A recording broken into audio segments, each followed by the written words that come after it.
da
The conversation that was happening in the composition was totally impromptu, and it was created right here. It was not practiced. Only we learn the raga, but we do the improvisation right here amidst all of you. 我们刚刚在音乐中的这些对话是没有经过排练的，就是刚刚我们即兴的时候创作出来的。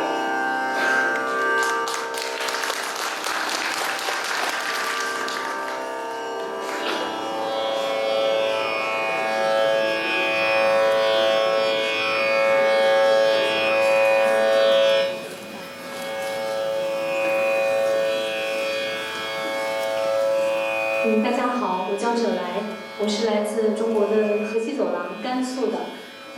如果大家有多多少少有些了解的话，因为在我们河西走廊是少数民族比较多，因为它是一个比较长的路，所以我们那个地方有很多裕固族啊，还有回族啊、东乡啊、回族，包含我们那个地方的方言有特别多的蒙古语系、回鹘语系的。所以接下来的这首歌曲是我跟他们我们互相学习，然后我唱了一首来自哈萨克族的传统民歌，叫做《燕子》。我觉得好多朋友应该是不是也听过？你们知道吗？燕子。如果知道的话，就是希望大家能多给他们一些鼓励，因为待会我会唱2个部分。第一个部分我会唱那个哈语，其实哈语我也不是很标准，但是我想把这个声音能够通过我们河西走廊和通过这样的交流的项目来传递给更多的朋友，来感受这个音乐里面我们不同的民族、不同的国家我们共同的那个情感。所以燕子 Kalamash 带给大家，谢谢。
We are calling it Saraswati. It's based on a raga called Saraswati. And Saraswati is the name of the goddess of knowledge and wisdom.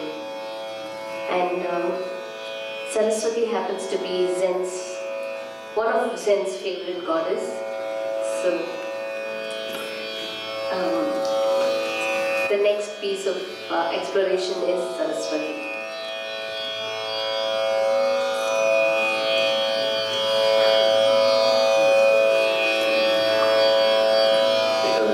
下一首为大家将表演的是印度的那个 raga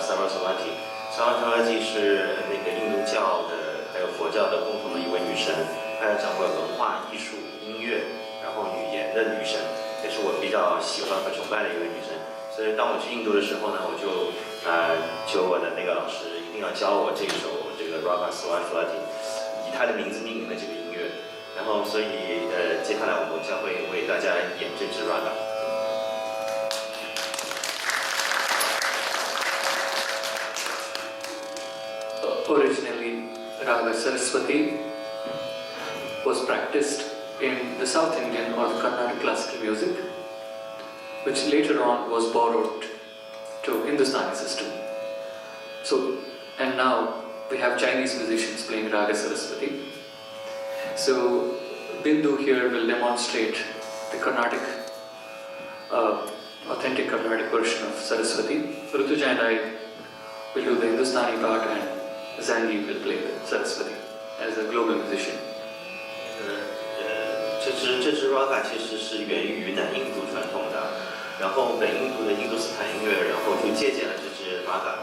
所以接下来宾度做的那位戴围巾的那个宾度，他是会为大家演绎南印度的 Carnatic 的 Saraswati， 然后这两位Rutuja和 Omkarnath 将会为大家演 Hindustani 北印度的这个风格。所以就三种风格在一支的这支 Raga 里面开始为大家表演。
Between me and Jalai, and what I sing is a part of a song which was said to be written by a 15th century poet, weaver poet called Kabir, a mystic poet, and it has been set to tune by a classical musician, Bindhumalini, and it's called Maya, and Maya means illusion.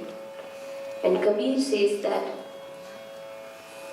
illusion is always there, and no matter how much you think you have shed and come out of illusion, there's another illusion waiting for you, and nobody can escape that. 接下来我跟宾笃来完成一个曲子的名字叫 Maya。他刚才说了，这个 Maya 的意思是 illusion 的意思是错觉。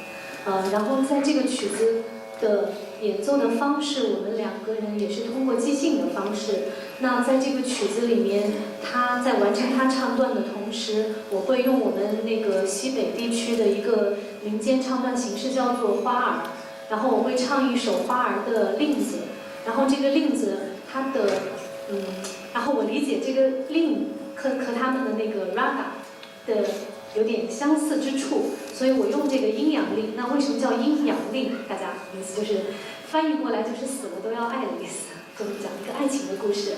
然后希望大家喜欢。And it's when we sing Maya, even when Jalai sings Maya, think of the Indian Maya, the illusion, and not the Chinese Maya.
next is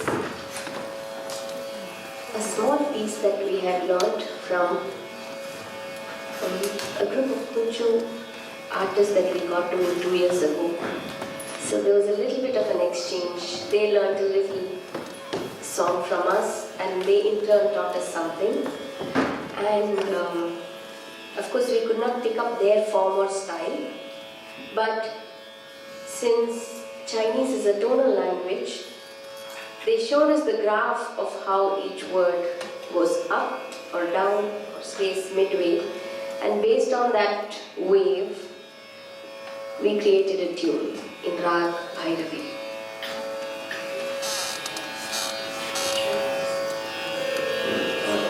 2年前，上海昆剧院的这个李安，小生李安教了他们一个折子戏《琵琶记》的一段，然后他就是教了他们这个昆剧里面这个发音，这个跟我们现在这个讲的普通话不太一样，里面的声调。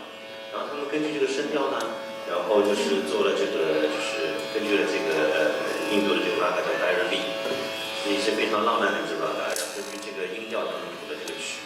他们3个人唱的是统一的这个唱词，但是中间和开头都会有即兴。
we come to the last piece of our presentation, and after that do stay back for a conversation.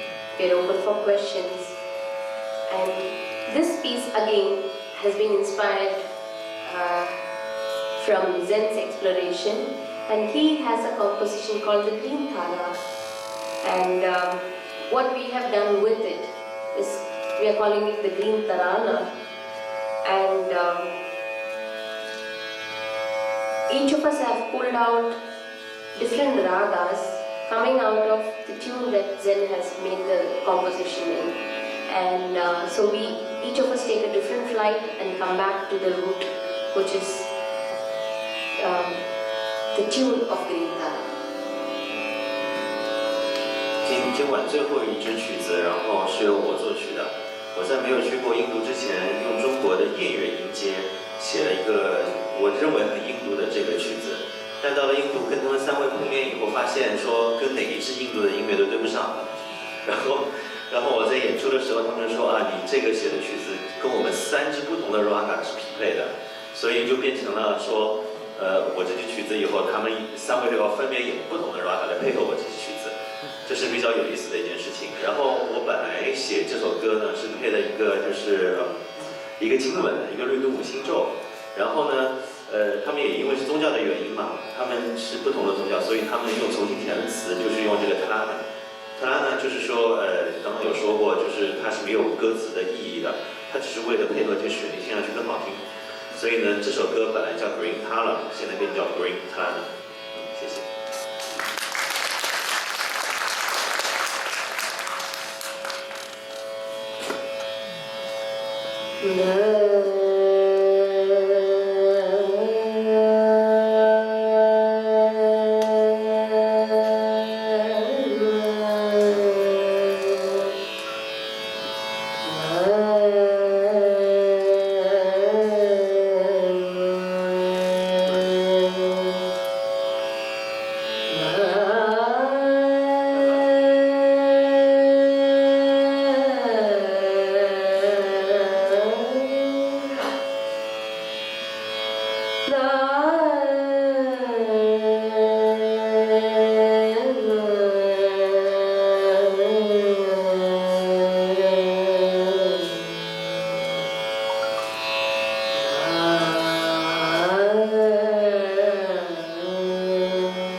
谢谢。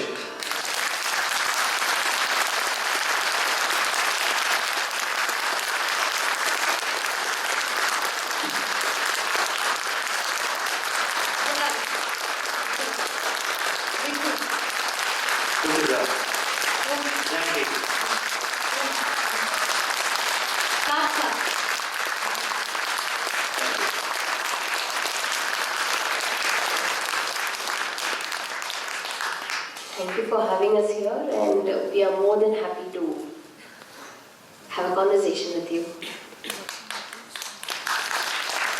谢谢大家的支持。然后接下来大家有什么疑问的话，可以问这几位音乐家。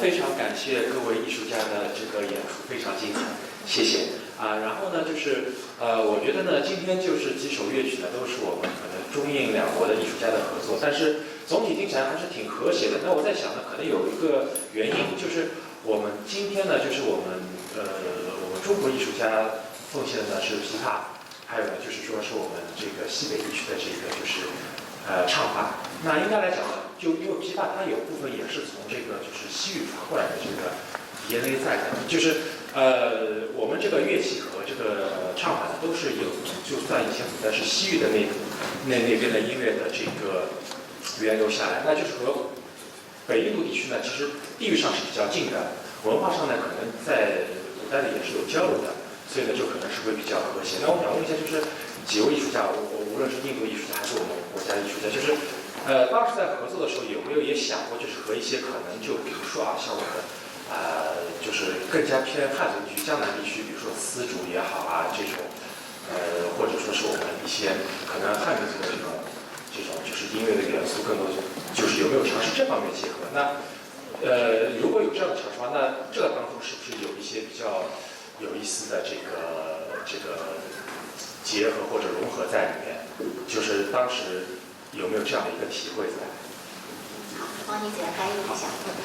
So he find the performance very harmonious, although we have Indian sides and Chinese sides participate and compose and sing together.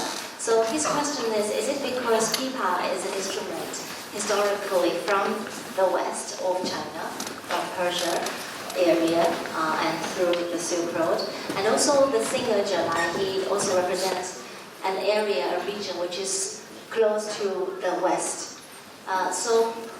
Is it because of this historical connection that make this harmonious composition performance today? Or have you ever thought of going further east towards, for example, this area of local and folk and traditional music? And will this harmonious also be realized even in some other regions of China, different origins in history? Actually, even for us, this has been a journey of discovery. So to find the common connect between the source of the music that we are singing, where the pipa comes from and where Shalai comes from, was realized here when we met. So this harmony that we are experiencing today is more because of our comfort as musicians next to each other. It's coming out of that.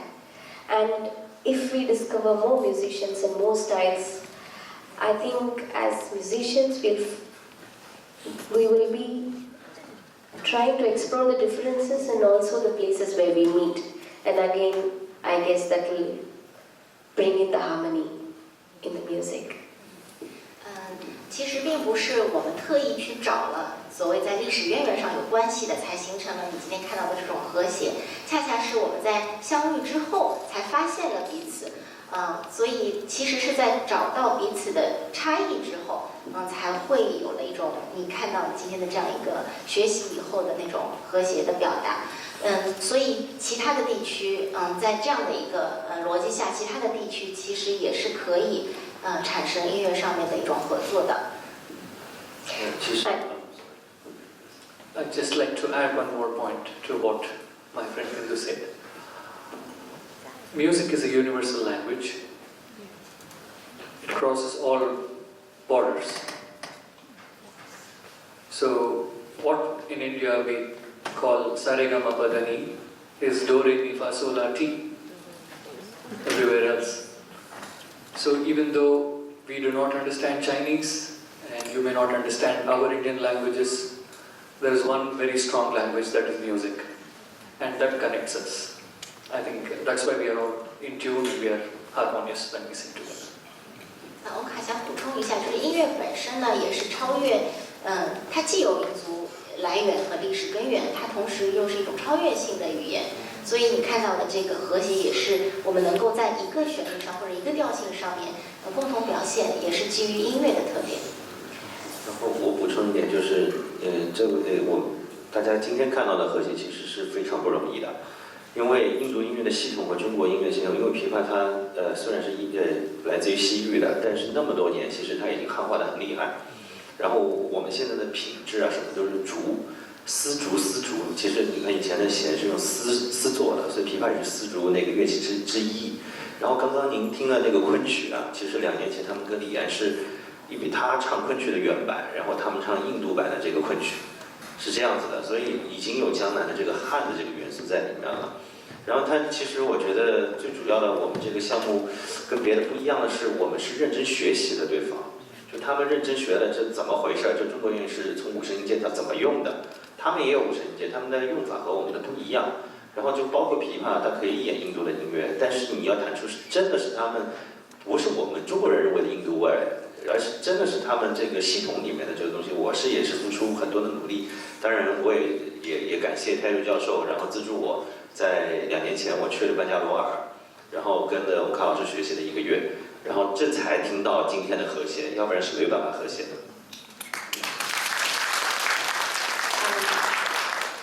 I wanted to add something, but I didn't know what sense it.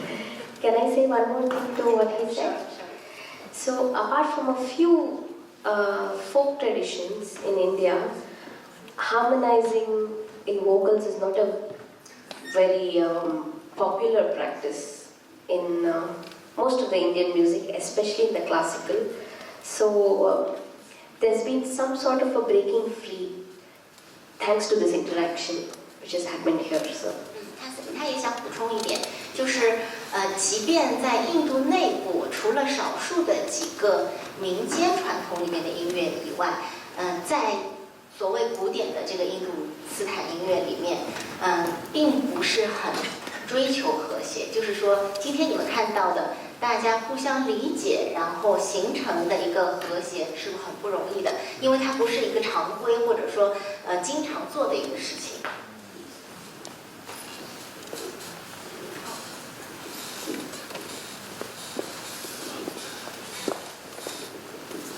我有一个问题想问奥姆卡老师，就是我刚才观察到，您的表演当中有一部分的歌曲你是要盘腿坐在那个凳子上，然后还有一些呢是不用盘腿坐在凳子上，然后还有就是你在做音乐的表演、人声的唱这个歌的同时呢，还会有一些手势上的动作。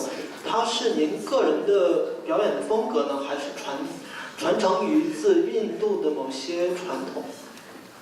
你说的他的一些手势动作，对，没错。语言，还有盘腿。盘腿。Two things. One, you figured that for some songs, you have your feet on the chair, and for others you don't. So specific for you. So this is the first question. So what's the relation between your feet and the gesture of your feet and the songs? And the second is you have specific gestures while you are singing. So these gestures, either in your own performance or while you are as if communicating to the other artists, do they have any specific meanings and what's their functions in your performance? 你好。So, the gestures are basically body language. And we express in a certain way. You can say ni hao to many different people in many different ways by using many different but intrinsically music has an innate body language. So it is a very natural body language, especially with gestures. When it comes to gestures, here I have been given the responsibility of giving their pieces during the performance. So I have to look here and there to do gestures to ask them to sing in different times. So there's nothing specific about it. It's just natural. That is one. About my feet. In Indian classical music, we generally sit on the ground, squatting like this. This is the way we sit. So I tried to sit on the chair like this, but it was not possible because it's too not so very comfortable. So after a point, I'm wearing jeans because of cold today, so I had to put my feet down. 看那个手势是这样子，就是首先呢，所有的动作都是音乐带给人自发的一些自然性的动作，所以它肯定是因人而异的，但是它都跟他的个人的一个对音乐的理解和肢体语言有一种特殊的肢体语言。但是今天他的动作特别多，也是因为今天在场的音乐家就是不少，所以呢有乐器和其他的人声，所以他其实有负责一定的协调的这个作用和沟通的作用，所以你会看到他好像有一点比别人更突出的一些肢体语言。但是脚的问题是因为平时一般来讲他们在演绎的时候呢是坐在地上的，但是今天因为天气比较冷，他穿的裤子比较厚，再加上椅子上盘腿也不是很舒服，所以他就变成了有时候放上来，有时候放下去的这样一个不断在调整的一个动作。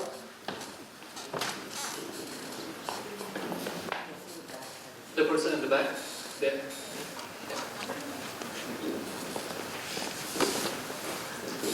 I noticed that there is sound all through, in the background all through the performance, and I'm wondering what kind of instrument that play that, make that sound. And I also noticed that sometimes it's slow, sometimes it's high in terms of volume. So I'm wondering how it is made up to be compatible with the performance. Thank you.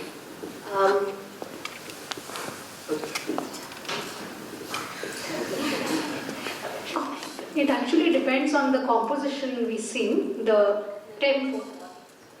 So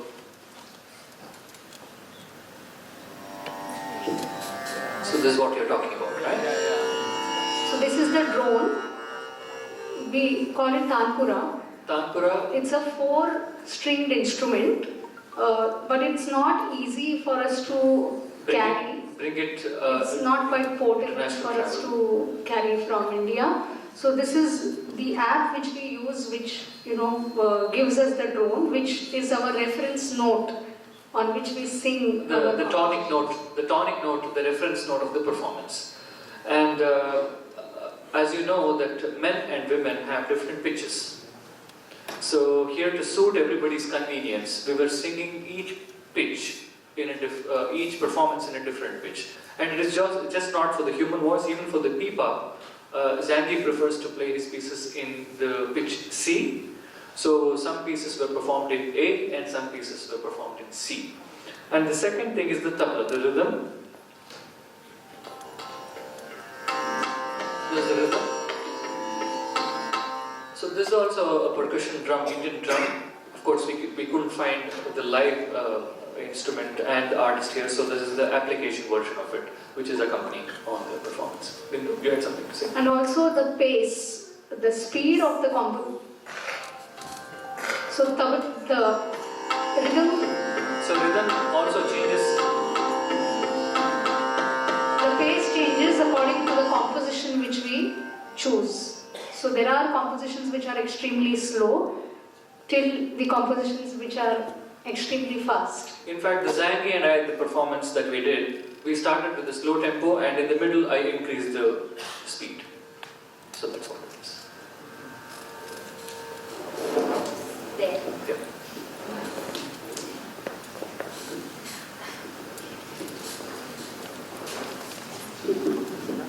Thank you for the great performance. And my question is the music you played sung by ordinary people on a daily basis, or is it just art music performed on stage? And second is I Indian music.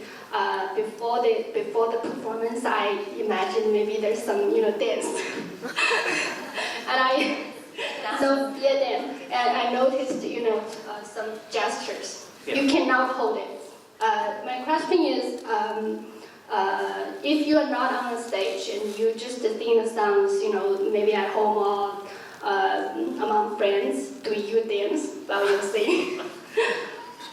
Jenny, do you want to translate that for 他刚才问的问题就是，关于唱歌和跳舞的一个关系，就是他们现在是坐着只唱不跳，但是他理解歌舞应该是一体的，至少在他很多对印度音乐的认识里面是这样子，所以他想问他们平常唱的时候是只唱不动的呢？因为今天就是不动的，还是他们也有边唱边跳的这个时候？ So there are 3 ways I can answer the first question, which is that the songs that we sang here, these are learned from our teachers, so it's part of the training, and that is what we sometimes use for practicing and then also for presenting. Some of the songs are popular, some are not, so it also depends on different masters, what you learn personally, and so not everybody sings all the songs. And India is really vast, and different kinds of music is sung in different parts of India. So there is music everywhere, people do sing songs, but maybe not these. This is passed on as part of the classical music practice. 第一个问题，他前面我刚翻译的是第2个问题，他第一个问题是关于这些歌是属于日常性的，耳熟能详的，平常都能听得到的一些乐曲呢，还是很特定的歌曲？那他的回答就是这些歌其实都是他们的老师教他们习得的歌曲。习得的这些歌曲取决于你的老师是谁，他会怎么样教你。他们唱这些歌呢，有时候是一种练习，有时候也是演出的曲目。但是这些演出的曲目对于特定地区的观众是否熟悉，这是因曲目而异，因观众的对象而异的。Let me add something here. Bindhu said that the songs that she and the others are singing may not necessarily be sung by everyone because they're part of a classical tradition. But I want to add here that even though the words of the song may be specific to this classical tradition, the melodic structures that they use are common across many kinds of Indian music. So people will be familiar with the melodic structures, though I know there are many fans of Hindi film music here, Bollywood music. You will probably recognize some of these tunes in Bollywood as well, in folk music, in classical music. So the tunes are popular, but the actual songs could be part of this particular tradition. 泰柱老师再补充一下，就是虽然就是歌曲的曲目是很特定的，但是呢，他们有很多的一些调性是你旋律和调性是你熟悉的，而且它是跨越不同的现在被分割的音乐领域的。有的可能现在被定义为是传统音乐、古典音乐，有的可能现在是电影音乐或者宝莱坞音乐，有一些可能是民间音乐。但是因为这些年现代化以来的这些音乐的这个流传流变，导致现在其实你会在不同的这些领域里面听到你非常熟悉的那些具有印度性特点的那些旋律。And your 我补充一点，就是中国人知道印度音乐基本上通过电影，然后所有的就像我爸爸妈妈那一辈的，看到印度人都要一定要唱《流浪者之歌》，然后其实这支歌在印度一点都不火，你唱了以后人家就觉得很奇怪，为什么就是人家唱阿巴拉乌，然后就是中国人唯一获取印度音乐的一个方式，唱和跳在一起，其实在印度古典音乐里面是不存在的，舞蹈是它单独的，它只跟打击乐，然后人声跟乐器也不存在在一起。然后乐器它有自己单独的一个系统，然后跟这个唱歌还不大一样，但他们的人声其实有一点像当乐器在用，所以你刚刚听到很多啊啊的这个音，其实不是抖，其实都是16分快速的一些音符，而且是非常难辨的。Did you answer the second part of the question about the dance? Yes. So I don't have to answer, right? You also can, yeah. dance is another domain now, at least, right? The instrument is a domain, and so singing performance is a domain, and then dance seems to be now another domain. Yeah. So dancers definitely take music as their foundation to dance to. So sometimes some dancers also learn music along with it to sing. But not all musicians or singers end up dancing. But looks like while they are seated, they're still dancing. So there is a physical response to the music by the listeners and the singer. And the forms, we can also say that the forms are mutually inspired. Dance and music, though being different domains, but they are mutually inspired, and we can enhance by being receptive to different forms. So we can also say that there has been instances in the history also that dance and music, they have been mutually inspired, and it has added to the repertoire. 那他们两位就是观点就是简单来讲，舞蹈的一个基础是音乐，所以会跳舞的人他一定是懂音乐。但是懂音乐或者说你会乐器或者说你会人声的艺术家，他不见得会去系统性的来跳舞。但是呢，他们的整个彼此之间的这个互动性是非常强的，彼此的激发是非常强的，因为他们是一个整体，在一个系统里。I just want to add something that historically speaking, there probably was no separation between these different domains. Even 100 years ago, you know that many vocal singers could play many instruments. It was part of their musical training. It's not the case anymore. And also, like if you look at the poster, it's inspired by an early 20th century postcard. And these two women, one coming from Western India, one coming from Northern India, as depicted in the postcard, these are entertainers, and the entertainers sing and dance. The separation happens around the late 19th century, as the domains become quite separate. There's a whole number of reasons for that. For that, you must read my new book, which is coming out in June. 泰瑞老师刚刚写了一本新书，可以进一步的解答你这个很重要的问题，就是歌和舞的这样的就是一个音乐的类别的一个专业细分，其实在印度发生在很晚近的时候，也就是可能只有100多年的时间。大家在这个海报上面看到的两位来自历史的明信片上面的照片，这两位是来自西印度和北印度的，当时因为不同的在历史原因下，他们从不同的宗教和皇室的这个语境当中出来的音乐家进入了城市空间。他的新书就是关于这样子的一个转型，古典音乐在现代性发生之时的孟买如何实现了它的一个转型。转型的很大一个结果之一就是我们现在看到的这种乐器和人声和舞蹈的一个分离。但是即便在这两位大家看到的女性的身上，这仍然是一个整体。甚至在100多年前，大部分的跳舞唱歌的人都是会乐器的。Do you have a question? Yes, she has a question.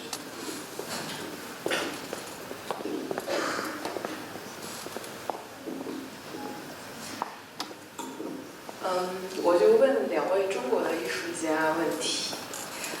先是者来你，我知道您是我们河西走廊非常就是对很多少数民族的唱法，还有您也是音乐老师。那么您觉得印度的这种非常独特的唱腔，因为我个人觉得印度唱腔很高级，然后它的这种技巧、节奏，就是对您有什么启发？然后第二个问题就是张老师，不知道您有没有专辑？如果还没有的话，您会考虑跟印度的传统乐器，就像西塔、tambura 这样的就是合作，会考虑出这样的专辑吗？谢谢。那我先说。你先让他翻译一下。So her question is for the two Chinese musicians, one for Zhelai, how she was inspired by this exchange and learning from the Hindustani music, and also for Zheng Yi, if he in the future he will have albums and he will particularly collaborate with Hindustani traditional instruments. 那我先说。好，我先回答一下，这个朋友是，对他也是我们甘肃的，他是玉谷族的，是吧？对，也是少数民族，他也是一个对这个音乐很关注的一个从业者。是这样的，就是我是等于是音乐学院科班的民族唱法的毕业的，然后那从我知道这个有世界音乐这个概念开始，也就大概在4、5年之前，我开始自己听全世界各地的民族音乐，这个时候我才开始往回翻，就开始回到传统。以前我就说我们在学院里的那个声乐体系的2个不同点，所以这个是我要借鉴的。第一点是我们的声乐体系是分流行、民族、美声，然后我们的发声方式基本上都是从西方来的，可能就是咪咪咪妈妈妈，对吧？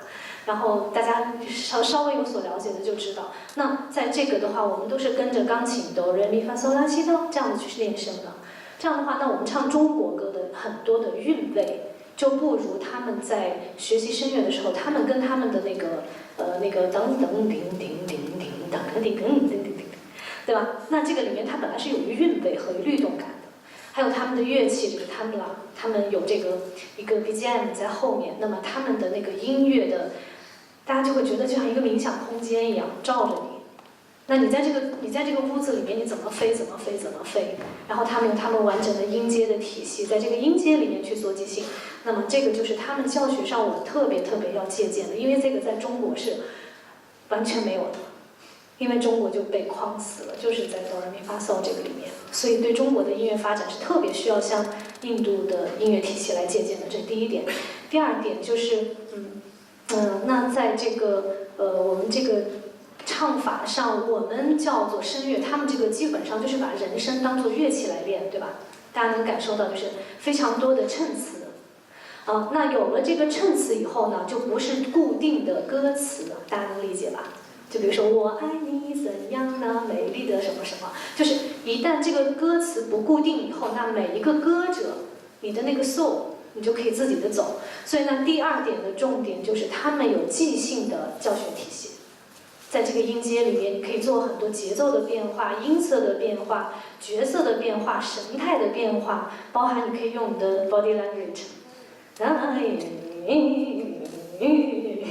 就我反正是因为很荣幸，就是在今年的暑假的时候，跟着这个项目，然后去了印度，跟他们在一起。刚开始跟他们一起学的时候非常难，为什么？第一，节奏记不住，他们一个拍子16、24什么。就特别多嘛，然后我们中国就是1、2、3、4、1、2、3这样很简单，但是待了一段时间之后，很快，就他们告诉我说，你不要记了，就你不要写了，你就看着我就一句一句教你，这就是中国传统的那个叫做口传心授。那我记住的是他们的味道，那我就不会特别刻意要求自己一定要中国的那个就是噔噔就是准嘛，对不对？那他们的那个其实是噔。就在那个中间，知道吧？所以就是刚开始从特别准就学会，后来就越唱越不准，越唱越不准，然后就开始就上道了，然后跟着他们，就跟着那个感觉，就是模仿他们的心里面的那个神态。就是印度人很放松嘛，就我们中国人就很严谨，大概是这样子。我稍稍 get 到了一点点信息。但我希望就是在座的各位，如果是有对音乐感兴趣的人，希望你们也多听一些印度的音乐，然后让自己跟音乐的关系更近。然后这是我的想法，谢谢。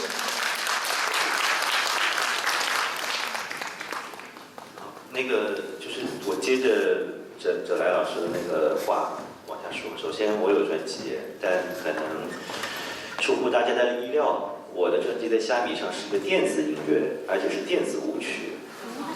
对，用琵琶弹的。我为什么会出这个专辑呢？是因为我也是从上海音乐学院附中、大学，然后又到中国音乐学院学习，然后这一路上来就是从小时候特别怨恨这个琵琶，因为为什么我是上海人？其实上海大家知道，我不知道在座有多少是上海人。上海这个城市就是洋为中用的城市，是海纳百川的城市，就是我们是把西方的文化其实融入到上海人自己的文化，就包括上海话里面有一个小时候我们吃那个罐头。叫听的，就是 T-I-N 听，就是英文里面的听的，你知道吗？就是其实上海话里面有好多的这种英语，然后就是这种东西留在我的血液里面。但是我在音乐学院学习是非常痛苦的，因为我也不知道为什么跟这个琵琶结了上辈子结了什么孽缘，一直甩不掉。然后我在进入音乐学院的时候呢，是父母逼迫进去的。进去以后，因为我妈妈是一个非常对音乐非常喜欢的。我爸爸虽然是个商人，但唱民歌唱得非常好，没人教他，但是唱得非常好。所以他们两个把他的梦想强加在我身上，然后让我完成了。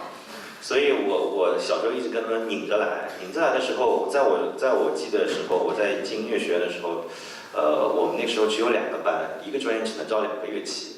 所以进去以后呢，就是我们大家有个新生见面会，就来个演奏会嘛。演奏会时候，我的前面是长笛莫扎特协奏曲，我的后面是帕格尼尼小提琴协奏曲，然后我中间弹一个昭君出塞。你知道这种夹缝中生存的感觉让我无比的羞愧。那个时候，因为为什么你知道琵琶的曲子很奇怪，就古筝曲子也很奇怪，这个是我一直在反思的问题。你说你让小孩从小去学这种宫乐和闺乐，被抛弃的感觉，你怎么可能够抓得到？打死都抓不到。而且这个半天出一个音，但是你在一前一后，这个像夹心饼干一样的，人家是出来是哇特别好听那种感觉，就觉得一句又一句的让你没听过这种感觉，你就无比的羞愧。那个时候我就觉得这琵琶太糟心了学的，然后我就觉得弹10个曲子像1个曲子，你知道，就是实在是受不了。我觉得你有什么好听的？然后那个时候就开始拧着来了。其实我在学校在附中那段时间挺叛逆的，成绩非常差。非常差的原因是不是因为我笨，而是因为可能我老师我自认为不笨啊，我老师几次让我去测智商，他说我不适合搞音乐。其实我那时候是很拒绝去学这些东西，然后我那时候就开始学爵士，自己认为自己很爵士，非常爵士。然后就开始研究即兴。那个研究即兴以后，发现琵琶好多东西在这个琵琶上弹出来不好听。然后，但是当我研究出来以后，我自己觉得我很厉害的时候，我跟一帮瑞士的一些爵士音乐家玩的时候，我们去那个新加坡演出。我的一个新加坡朋友，我演完以后很高兴地告诉他说：“哎，你怎么觉得我演得怎么样？”然后他说：“不怎么样。”我说：“什么叫不怎么样？你懂不懂？”我说：“琵琶里面还没有人能即兴呢。”然后他就说：“你这个即兴很像爵士，但又没有吉他好听，又非常像吉他，但是就是音色上你觉得很奇怪。”他只是一个普通的一个观众，但这个对我打击非常大。那个时候我就开始放弃了这些东西。后来就是，其实我从小就喜欢印度音乐，但是刚开始跟你一样都喜欢宝莱坞的。我认为宝莱坞的音乐就是印度音乐。但是后来我有一个机会接触到在上海的一个印度音乐家吧，然后他教了我就偶然间教了我这个印度古典音乐。当他教我第一首印度歌的时候，我那时候找不到想学西大琴的这种。然后我当时就觉得我被这个音乐深深打动了，但是后来一直不知道怎么去即兴，所以后来又遇到了翁卡老师，然后就在这个地方我们第一次遇见，第一个项目，然后他就说：“你怎么会唱那么多印度的歌？为什么你不跟我们演呢？”我说我当时学的就学的旋律，但是那个节拍和即兴我都没有学到。然后我教我那个老师他也不是很确定，所以每一次你知道吗，跟我唱的是不一样的，我唱的他们都笑死了。当时我第一次他教我说。加国木汉那边，你知道哦，好，我学会了啊。后半段我觉得容易啊。第二次去他不对，你唱错了，应该是加国木汉那边，又变正拍了。然后再下个去，你们后反拍，你知道吗？我说印度人太疯狂了，这个节奏一直在变，这咋学呀？你知道吗？后来我跟翁克老师他系统的梳理了一遍，然后我才知道印度音乐它有一个规则的。然后就是这是第一个问题，我有专辑是电子音乐专辑，请到虾米上去搜。好，第二个就是说有没有跟这个西塔琴啊或者合作？其实在座的有位西塔琴演奏家 ，Please stand up. This is a very good talent sitar player in Shanghai. 然后我跟他有合作过，然后我们好几届在上海，如果大家对印度音乐感兴趣的，可以去关注一个叫 Chati。然后他们每年6月份会在上海办印度音乐节，他们是专门请印度的器乐演奏家过来的，跟这个项目不大一样。然后这是第二个回答你的问题。然后第三个我想告诉你的是，我们今年刚刚完成了一个我们这个团体的这个专辑，这3年来的这个成果我也在里面这个有弹，也有跟乐器合作。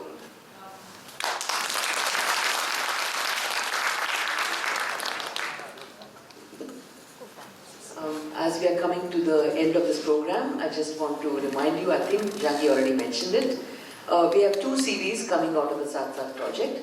One we've already finished recording close to Shanghai at Jinze, and you will hear many of these wonderful songs and other music on that CD.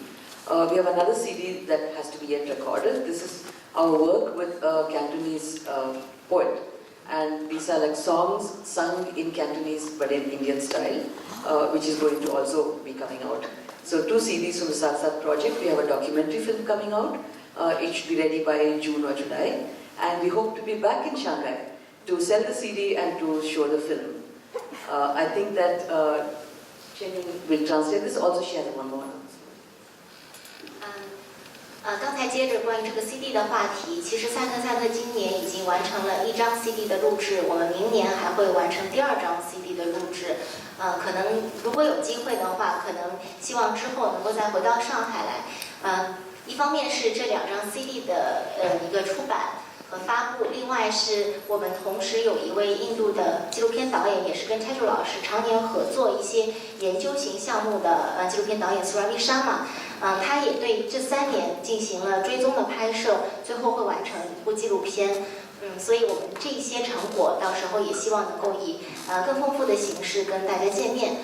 另外就是我们明天下午呢，会在衡山合集2点钟的时候有一个 Tejaswini 老师重塑民族主义这本新书的发布，这是 Tejaswini 老师的之前几年的一些写作的一个合集，它是中英双语的。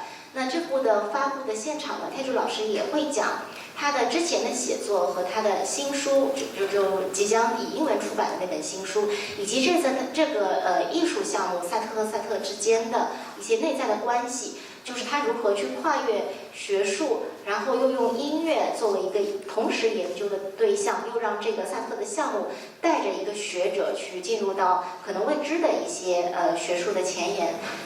这个整个的这些讨论呢，如果大家对这样的一个角度更有兴趣的话，明天下午欢迎大家来现场。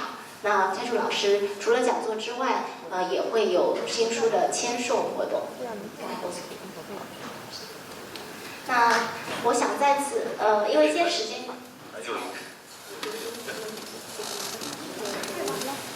因为今天时间比较晚了，所以如果大家有那个问题的话，可以事后再聊。然后非常感谢那个上海当代艺术博物馆，给我们的这个场地在设备上、人员上、整个活动上的协调的支持。